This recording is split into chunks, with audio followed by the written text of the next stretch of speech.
मेरे प्यार प्यारे छात्र, आज का वीडियो बहुत ही ज़्यादा खास होने वाले हैं। और आज की इस वीडियो में हम बात करने वाले हैं मॉडल सेट 8 का केमिस्ट्री प्रश्न। मॉडल सेट 8 के केमिस्ट्री का प्रश्न की बात करने वाले हैं, जो बहुत ही ज़्यादा महत्वपूर्ण प्रश्न है। और इस वीडियो के माध्यम से हम आप लोग को आज 21 प्रश्न बताने वाले हैं, जो बहुत ही ज़्यादा महत्वपूर्ण है। तो सभी छात्र एक बार जो है ना, मेरे इस यूट्यूब चैनल पर जो भी छात्र आते हैं तो वो चैनल को एक बार लाइक जरूर कर दीजिएगा और चैनल को है ना सब्सक्राइब जरूर कर लीजिएगा, ताकि नई नोटिफिकेशन जल्दी पहुंचे। और इस वीडियो को एंड तक जरूर देखिएगा, ताकि अगर एंड तक देखने पर अगर आप लोग को जरा सा भी कुछ ऐसा महसूस हो कि नहीं ये वीडियो में कुछ है, तो आप लोग जरूर प्लीज सपोर्ट भी जरूर करें मेरे प्यारे छात्र। तो चलिए मेरे प्यारे छात्र, इस वीडियो को हम स्टार्ट करते हैं। प्रश्न नंबर 1 में क्या कह रहा है कि निम्नलिखित में कौन सा तत्व एक रूपता प्रदर्शित करते हैं। निम्नलिखित में कौन सा तत्व एक रूपता प्रदर्शित करते हैं। सभी छात्र को बताना चाहिए कि निम्नलिखित में कौन सा तत्व एक रूपता प्रदर्शित करते हैं। तो मेरे प्यारे छात्र, इसका जो आप आंसर आ जाएगा इनमें से सभी में। क्या होगा? इनमें से सभी में। इसका आंसर होगा ऑप्शन डी। चलिए दो में कह रहा है कि निम्नलिखित में कौन सी संक्रमण धातु अधिकतम ऑक्सीकरण अवस्था दर्शाती है। निम्नलिखित में कौन सी संक्रमण धातु अधिकतम ऑक्सीकरण अवस्था दर्शाती है। सभी मेरे प्यार छात्र देख लीजिएगा और कमेंट बॉक्स में जरूर लगाइएगा। प्रश्न कर रहा है कि निम्नलिखित में कौन सी संक्रमण धातु अधिकतम ऑक्सीकरण अवस्था दर्शाती है। तो 2 का देखेंगे Mn। क्या देखेंगे? Mn। ऑप्शन नंबर बी लगाएंगे हम Mn। चलिए अगला देखेंगे 3 का। 3 में क्या कर रहा है कि तनु एवं अल्प क्षारीय KMnO4 के घोल को क्या कहा जाता है। तनु एवं अल्प क्षारीय KMnO4 के घोल को क्या कहा जाता है। 3 का देखना है। प्रश्न कर रहा है कि तनु एवं अल्प क्षारीय KMnO4 के घोल को क्या कहा जाता है। तो 3 का आंसर होगा बेयर अभिकर्मक। क्या होगा? बेयर अभिकर्मक। इसका आंसर होगा ऑप्शन नंबर सी, बेयर अभिकर्मक। चलिए अगला का बात करते हैं। अगला आपका आता है 4 में। 4 में कह रहा है कि जिंक सल्फाइड ZnS का रंग है। याद रखेंगे कि जिंक सल्फाइड ZnS का रंग है। तो चलिए मेरे प्यारे साथ देखते हैं कि जिंक सल्फाइड ZnS का रंग है। तो 4 का देखेंगे श्वेत। क्या होगा? श्वेत। इसका आंसर हो जाएगा ऑप्शन नंबर ए, श्वेत। चलिए अगला का बात करते हैं। तो अगला आपका आता है 5 में। मर्क्यूरस आयरन का सूत्र क्या होता है। मर्क्यूरस आयरन का सूत्र क्या होता है।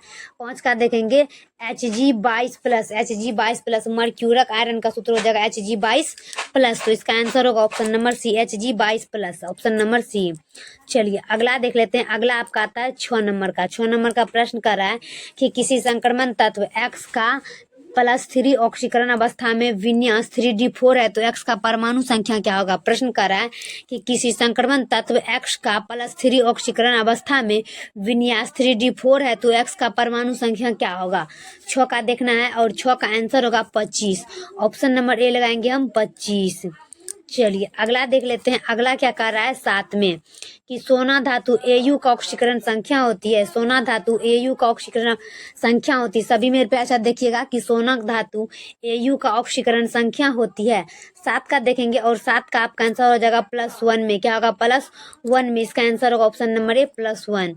चलिए अगला देखेंगे। अगला आता है 8 में। 8 में कर रहा है प्रश्न कि निम्न में कौन उभयधर्मी ऑक्साइड है। निम्न में कौन उभयधर्मी ऑक्साइड है। याद रखेंगे सभी छात्र कि निम्न में कौन उभयधर्मी ऑक्साइड है। सभी मेरे प्यार छात्र देखिएगा Cr2O3। Cr2O3 प्रश्न कर रहा है कि निम्न में कौन उभयधर्मी ऑक्साइड है। तो Cr2O3 ऑप्शन नंबर ए।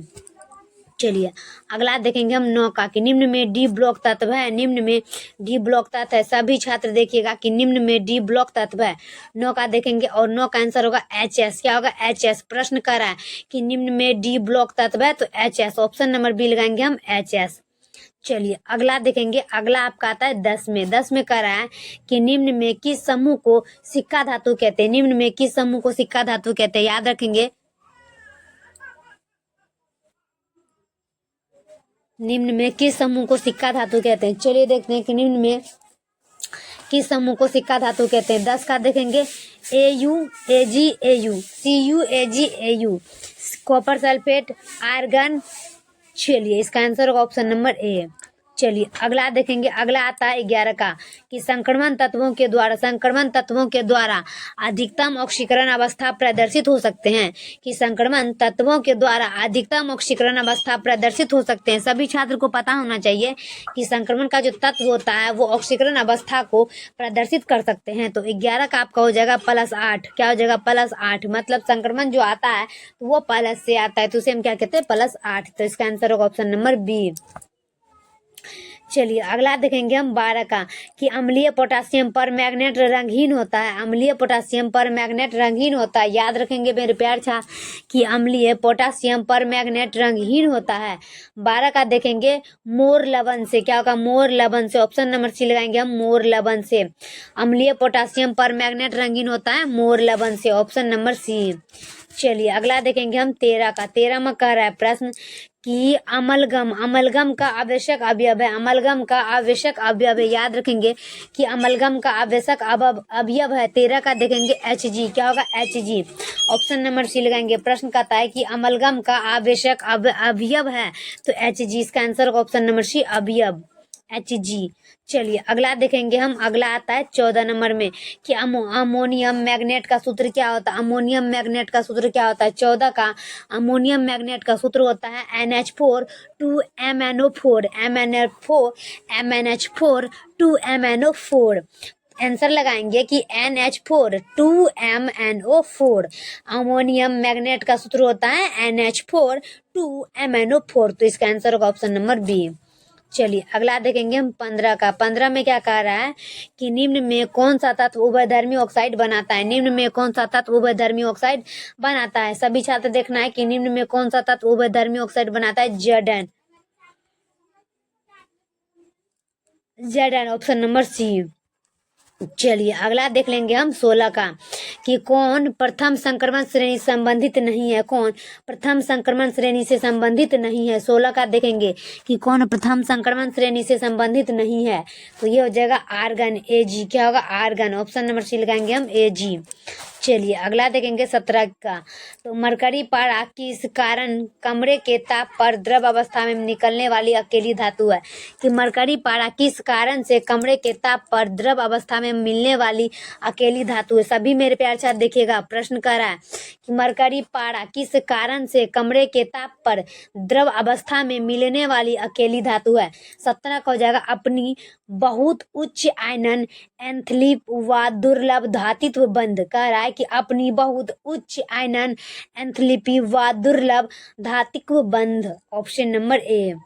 चलिए अगला देख लेंगे। अगला कह रहा है आपका 18 में कि निम्न में से हरा थोथा किसे कहते हैं। निम्न में से हरा थोथा किसे कहते हैं। 18 का देखेंगे निम्न में से हरा थोथा किसे कहते हैं, तो FeSO4 × 7H2। ये हरा थोथा का सूत्र है। याद रखेंगे कि हरा थोथा का सूत्र होता है FeSO4 × 7H2O। Option number A.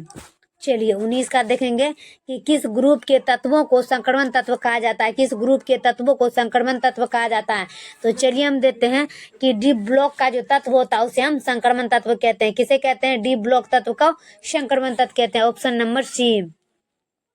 चलिए 20 का देखेंगे कि निम्न में कौन एक प्रथम संक्रमण श्रेणी का तत्व नहीं है। निम्न में कौन एक प्रथम संक्रमण श्रेणी का तत्व नहीं है। 20 का देखेंगे मैग्नीशियम। क्या हो जाएगा? मैग्नीशियम। ऑप्शन नंबर सी लगाएंगे हम, मैग्नीशियम।